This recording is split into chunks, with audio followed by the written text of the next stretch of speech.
ईसा समारिया के सुकार नामक नगर पहुँचे, या उस भूमि के निकट है जिसे याकूब ने अपने पुत्र यूसुफ को दिया था। वहाँ याकूब का झरना है। ईसा यात्रा से थक गए थे, इसलिए वह झरने के पास बैठ गए। उस समय दोपहर हो चला था। एक समारी स्त्री पानी भरने आई। ईसा ने उससे कहा, मुझे पानी पिला दो, क्योंकि उनके शिष्य नगर में भोजन खरीदने गए थे।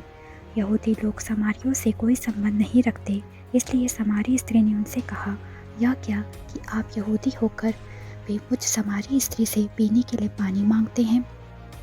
ईसा ने उत्तर दिया, यदि तुम ईश्वर का वरदान पहचानती और यह जानती कि वह कौन है जो तुमसे कहता है मुझे पानी पिला दो, तो तुम उससे मांगती और वह तुम्हें संजीवन जल देता। स्त्री ने उनसे कहा, महोदय, पानी खींचने के लिए आपके पास कुछ नहीं है और कुआं गहरा है, तो आपको यह संजीवन जल कहाँ से मिलेगा? क्या आप हमारे पिता याकूब से भी महान हैं? उन्होंने हमें यह कुआं दिया, वह स्वयं, उनके पुत्र और उनके पशु भी उससे पानी पीते थे। ईसा ने कहा, जो यह पानी पीता है उसे फिर प्यास लगेगी, किंतु जो मेरा दिया हुआ जल पीता है उसे फिर कभी प्यास नहीं लगेगी। जो जल मैं उसे प्रदान करूँगा वह स्रोत बन जाएगा जो अनंत जीवन के लिए उमड़ता रहता है। इस पर स्त्री ने कहा, महोदय, मुझे वह जल दीजिए जिससे मुझे फिर प्यास ना लगे और मुझे यहाँ पानी भरने नहीं आना पड़े। ईसा ने उससे कहा, जाकर अपने पति को यहाँ बुला लाओ। स्त्री ने उत्तर दिया, मेरा कोई पति नहीं है। ईसा ने उससे कहा, तुमने ठीक ही कहा कि मेरा कोई पति नहीं है। तुम्हारे 5 पति रह चुके हैं और जिसके साथ अभी रहती हो वह तुम्हारा पति नहीं है। या तुमने ठीक ही कहा। स्त्री ने उनसे कहा, महोदय, मैं समझ गई कि आप नबी हैं। हमारे पुरखे इस पहाड़ पर आराधना करते थे और आप लोग कहते हैं कि यरूशलेम में आराधना करनी चाहिए। ईसा ने उससे कहा, नारी, मैं तुम्हें विश्वास दिलाता हूँ कि वह समय आ रहा है जब तुम लोग ना तो इस पहाड़ पर पिता की आराधना करोगे और ना यरूशलेम में ही। तुम लोग जिसकी आराधना करते हो उसे नहीं जानते, हम लोग जिसकी आराधना करते हैं उसे जानते हैं, क्योंकि मुक्ति यहूदियों से ही प्रारंभ होती है। परंतु वह समय आ रहा है, आ ही गया है, जब सच्चे आराधक आत्मा और सच्चाई से पिता की आराधना करेंगे। पिता ऐसे ही आराधकों को चाहता है। ईश्वर आत्मा है, उसके आराधकों को चाहिए कि वे आत्मा और सच्चाई से उसकी आराधना करें। स्त्री ने कहा, मैं जानती हूँ कि मसीह, जो ख्रिस्त कहलाते हैं, आने वाले हैं। जब वे आएंगे तो हमें सब कुछ बता देंगे। ईसा ने उससे कहा, मैं जो तुमसे बोल रहा हूँ वही हूँ।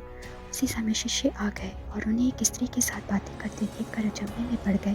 फिर भी किसी ने यह नहीं कहा, इससे आपको क्या, अथवा आप इससे बातें क्यों करते हैं। इस स्त्री ने अपना घड़ा वहीं छोड़ दिया और नगर जाकर लोगों से कहा, चलिए एक मनुष्य को देखिए जिसने मुझे वह सब जो मैंने किया बता दिया है।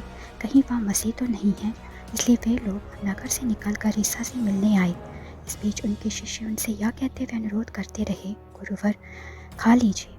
उन्होंने उनसे कहा, खाने के लिए मेरे पास वह भोजन है जिसके विषय में तुम लोग कुछ नहीं जानते। इस पर शिष्य आपस में बोले, क्या कोई उनके लिए खाने को कुछ ले आया है?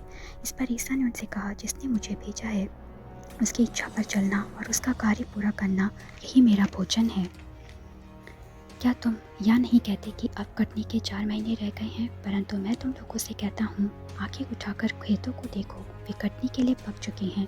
अब तक लुनने वाला मजदूरी पाता और अनंत जीवन के लिए फसल जमा करता है, जिससे बोने वाला और लुनने वाला दोनों मिलकर आनंद मनाए। क्योंकि यहाँ यह कहावत ठीक उतरती है, एक बोता है और दूसरा लुनता है। मैं तुम लोगों को वह खेत लुनने भेजा जिसमें तुमने परिश्रम नहीं किया है। दूसरों ने परिश्रम किया और तुम्हें उनके परिश्रम का फल मिल रहा है।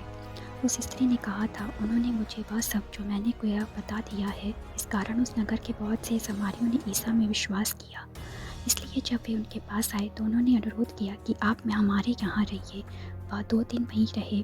बहुत से अन्य लोगों को ने उनका उपदेश सुनकर उनमें विश्वास किया और उसने से कहा, अब हम तुम्हारे कहने के कारण ही विश्वास नहीं करते, हमने स्वयं उन्हें सुन लिया है और हम जान गए हैं कि वह सचमुच संसार के मुक्तिदाता हैं।